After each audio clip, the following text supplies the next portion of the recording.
Welcome friends, International Monetary System Part 2.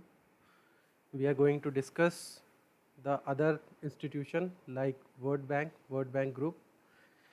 The World Bank Group basically consists of five closely associated institutions: IBRD, IDA, IFC, MEGA, ICSID.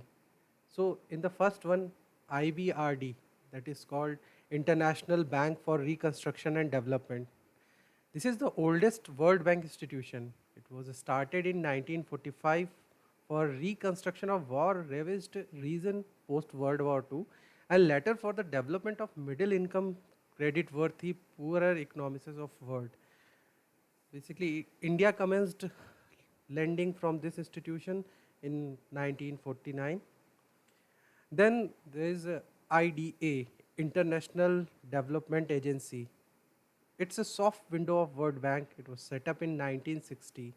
Basically, due to its long-term lending, interest-free lending, low rate of interest, it's called soft window of World Bank.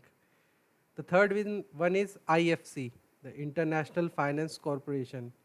It was set up in 1956. It is also called as a private arm of World Bank.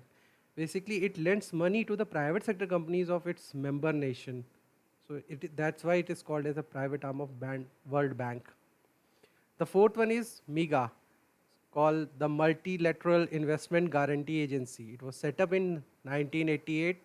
It encourages foreign investment in developing economies by offering insurance to foreign private investors against loss caused by non-commercial risk like currency transfer, political issues, war, etc. etc. The fifth one is ICSID, the International Center for Settlement of Investment Disputes.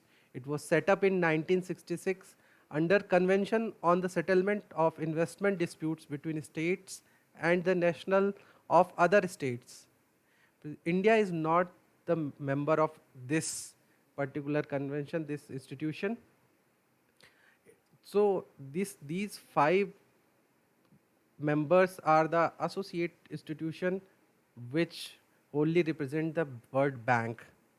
Thank you friends. Please subscribe the channel and get other videos.